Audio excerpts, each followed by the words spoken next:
Continuamos con los comentarios. Buenos días, José, adelante. Bien, gracias, Julio. Buenos días a todos, buenos días a la audiencia local e internacional. Saludar la presencia en cabina de Susi Gotró y doña Consuelo, aquí que están no. con nosotros. Dos mujeres que adornan Hay y le dan problema fortaleza. Es el posicionamiento de tu mamá, que a veces me ataca, pero que yo la quiero muchísimo. Yo la quiero muchísimo a Susana. Entonces, agradecer la presencia de ellas aquí porque le da un carácter más plural en materia de género. Además, dos mujeres brillantes. Le da fortaleza al análisis, a la Así visión, a todo. Así es. Entonces, señores, miren, dos temas breves que voy a comentar hoy para todos ustedes. Dos temas breves, uno local y uno internacional. Vamos a empezar con el local primero. Yo quiero que Jovita me ponga una imagen en la pantalla, que esa imagen salió hace un año y yo la guardé. Es de Cristian Caricatura. Sí. Es Cristian Jiménez que él se llama, ¿verdad? Él es el caricaturista del grupo Corripi. Tiene su página en Instagram, síganlo porque es muy duro, ilustrando. El humor es una cosa impresionante para mandar un mensaje político, la caricatura. Siempre lo ha sido. Y miren esto. Entonces, ¿y qué es lo que le dice, José? Esa es la crisis. Ajá. La crisis caricaturizada por Cristian, ¿verdad? Que ve a Abinader pequeñito. Ajá. Y le dice, entonces tú eres quien me va a administrar a mí, el próximo administrador. Tú eres mi próximo administrador. Esto tiene un gran mensaje porque lo que se puede apreciar en esta caricatura es lo que percibe y quiere plasmar Cristian Caricatura es que la crisis es mucho más grande que el presidente. ¿Lo ven?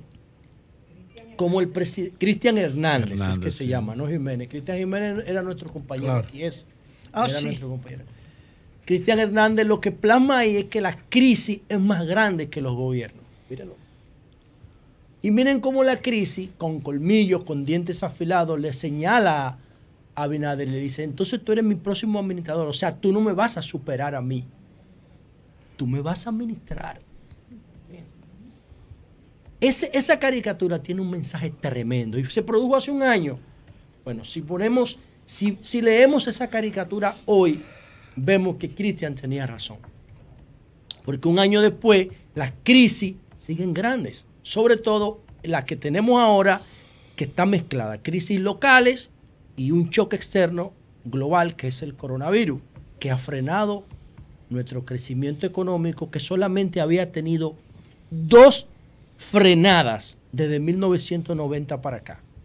La del 2003 por la crisis de los bancos, el hoyo de Baninter, que hoy está bordeando los 700.000 millones de pesos en endeudamiento interno. El déficit fiscal está bordeando los 700.000 millones, el mayor escándalo de corrupción de la historia de la República Dominicana. Aunque ya los BAE habían producido una revolución por un escándalo de corrupción en 1857 con la estafa a los tabaqueros. Eso provocó una revolución aquí, un caso de corrupción de la familia BAE. Después, en el 2003, la familia BAE volvió a provocar ese escándalo de corrupción que frenó el crecimiento económico dominicano. Y luego vino otro en el 2008 con la crisis inmobiliaria norteamericana que frenó nuestra economía, y tanto la crisis de Baninter como la crisis del 2008 produjeron reformas fiscales. La crisis del 2008 produjo 2 reformas fiscales. Yo recuerdo que el gobierno del PLD de Leonel en esa época tuvo que subsidiar hasta el arroz. Era Melanio el ministro de Industria y Comercio. El arroz, Leonel tuvo que ponerle un subsidio para que no subiera.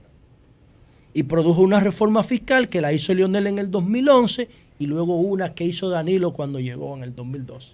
Produjo 2 reformas fiscales la crisis inmobiliaria de Estados Unidos, que también fue un choque externo global.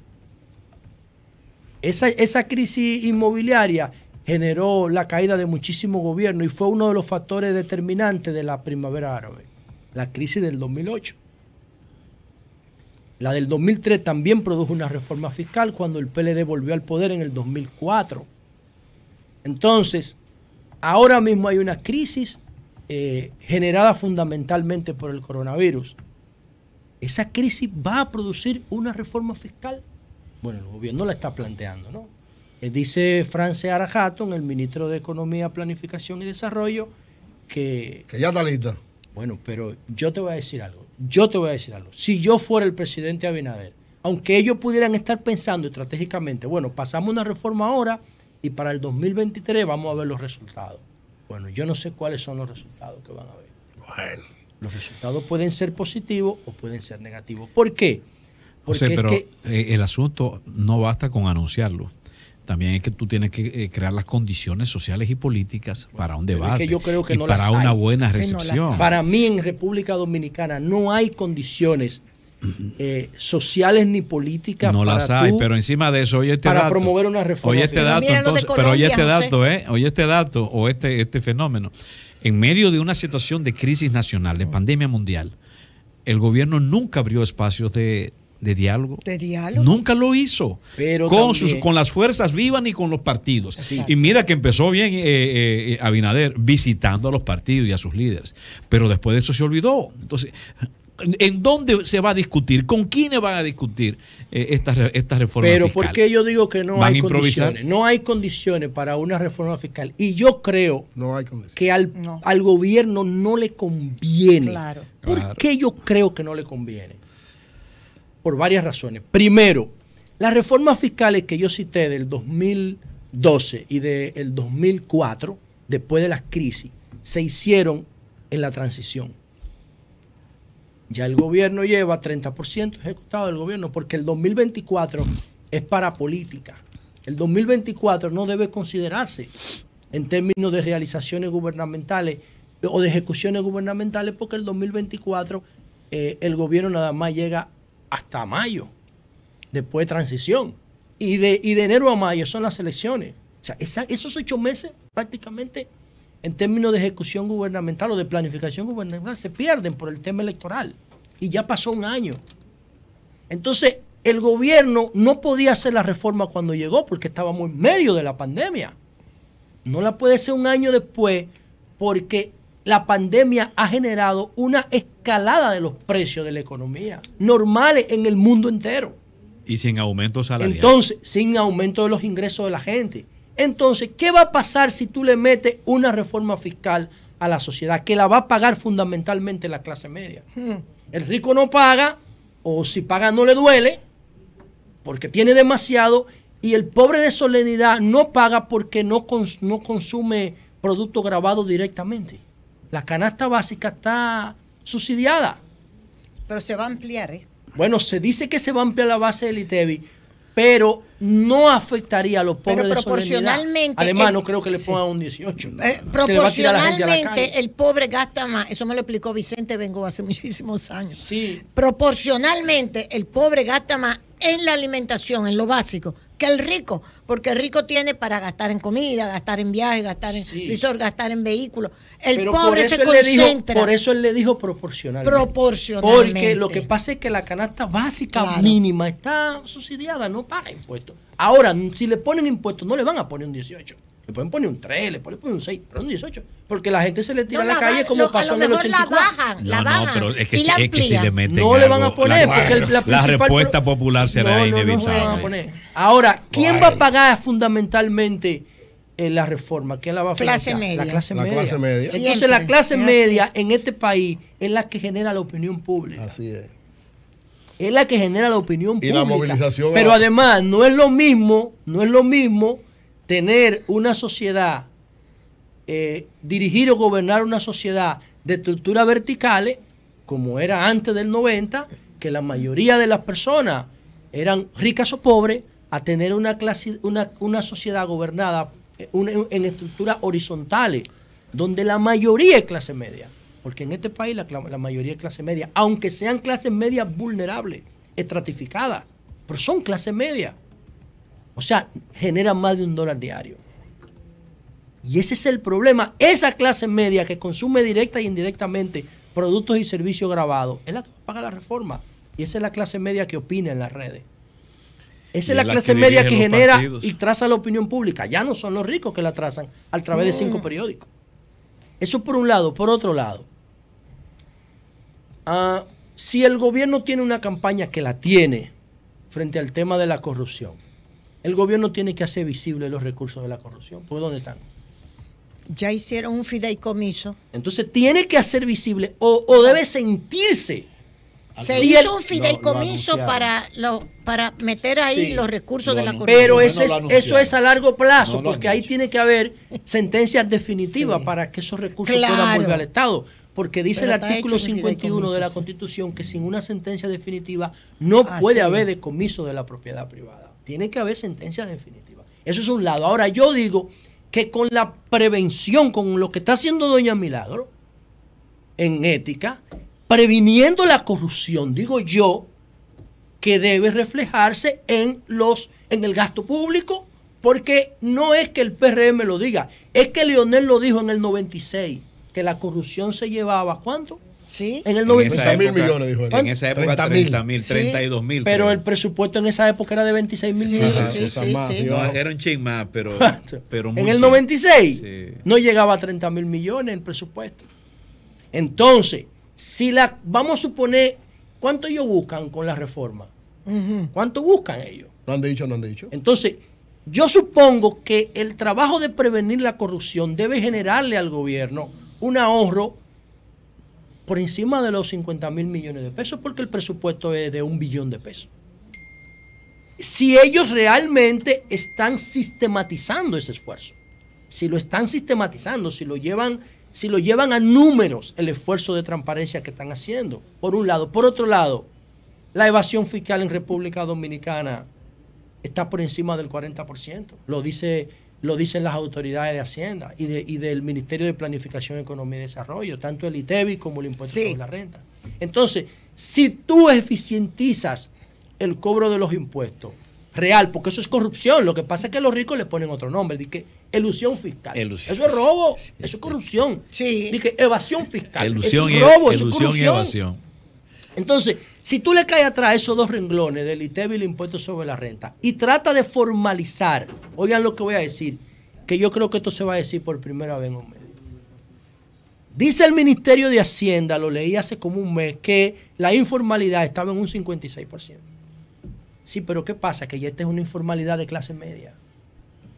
No es una informalidad de abajo de una mujer que pone un chimi o una fritura para vender yaniqueque. No, eso no tiene impacto fiscal. Estamos hablando de dealers, estamos hablando de ferreterías, estamos hablando de colmados, de redes de colmado, que ya eso sí tiene un impacto fiscal.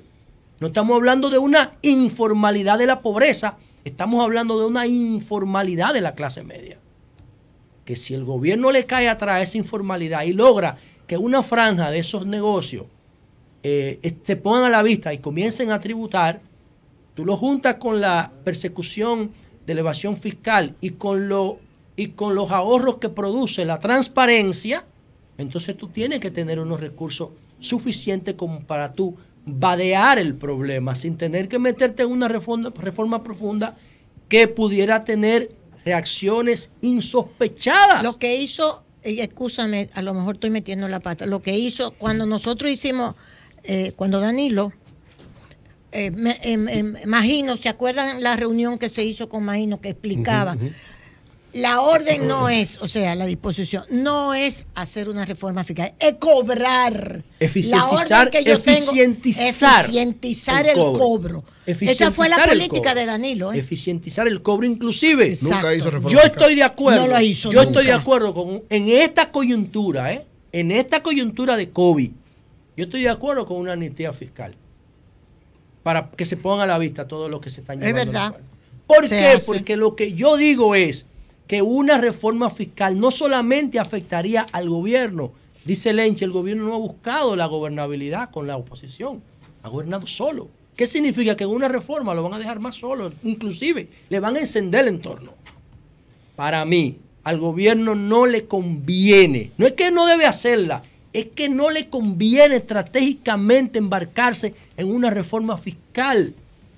Pero tú para mí, desde mi punto de vista, yo no sé lo que dicen sus estrategias. ¿Tú te das cuenta que lo que decía Eury, que decía Julio, que estábamos diciendo aquí, que por plantear lo de la reforma fiscal se ha opacado lo del discurso. Reforma fiscal. No tiene noción de eso. No, que publicitariamente fue un error. Mataron el discurso del año. Bueno, yo no sé lo que esté pensando el gobierno estratégicamente, pero a mí lo he tratado de ver por diferentes ángulos y por ningún lado me cuadra una reforma fiscal en medio de una crisis, porque oigan lo que le voy a decir. El impacto económico del COVID todavía no se ha sentido en toda su magnitud. ¿Por qué? Porque estamos volviendo a la normalidad. Pero la oferta viene de una vez a la normalidad. Me explico. Un turista o 1 millón de turistas, volvemos a la normalidad, ellos cogen su pasaporte, su tarjeta de crédito y vienen para acá. Pero la economía dominicana no está en condiciones de abastecer a los hoteles, porque no tiene un año paralizada la estructura industrial y agrícola y los servicios y todo. ¿Con qué tú le vas a dar? ¿Con qué tú vas a responder a esa demanda inmediata? ¿Con qué oferta? La oferta necesita un tiempo para organizarse, porque la oferta se organiza. Lo que es emocional es la demanda. Es la demanda.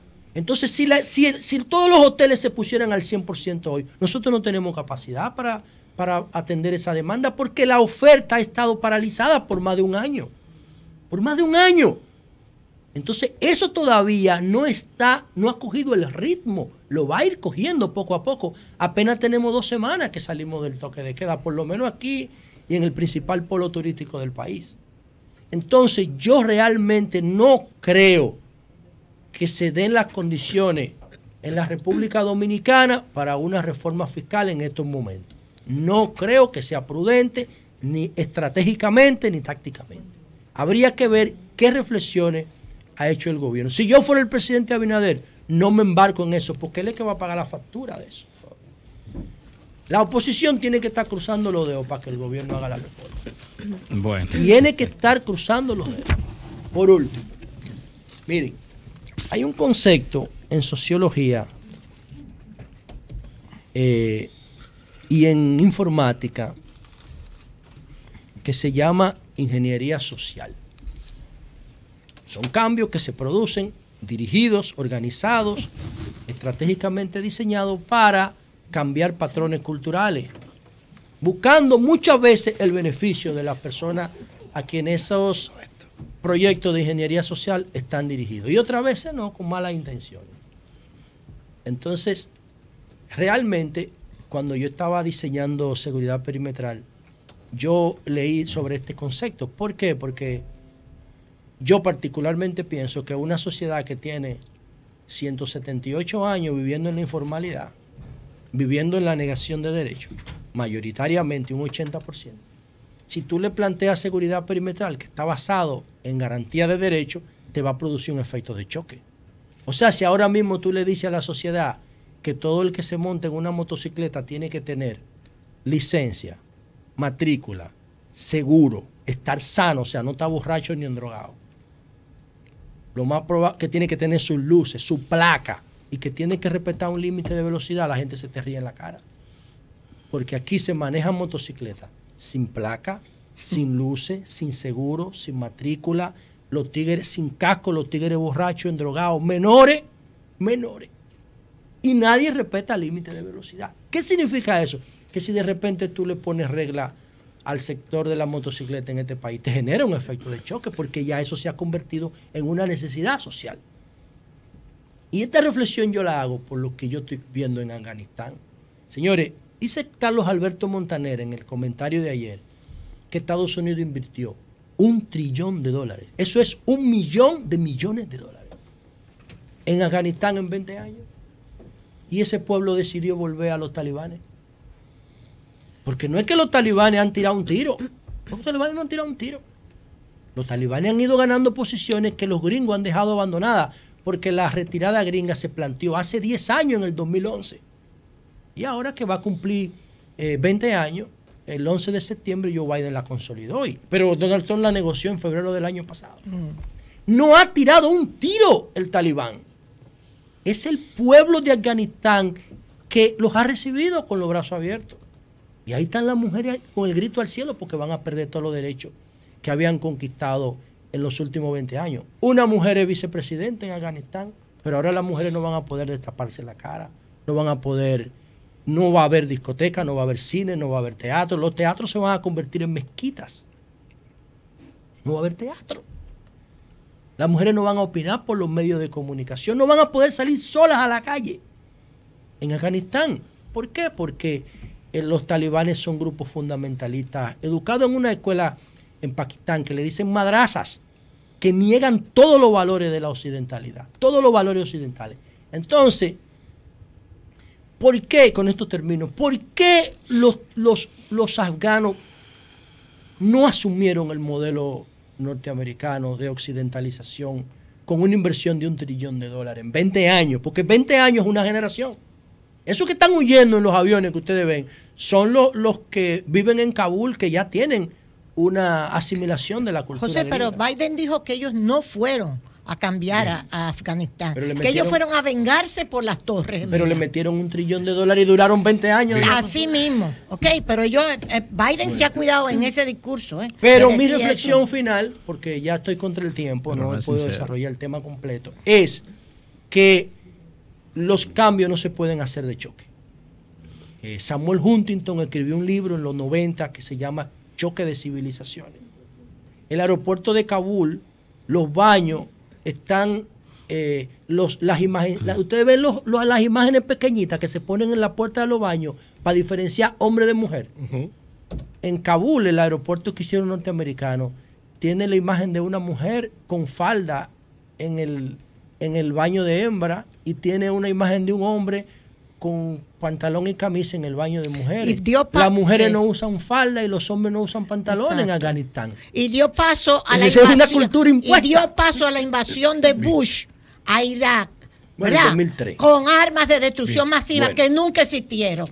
Para cogerse el petróleo de los iraquíes. Cambio y fuera, madre.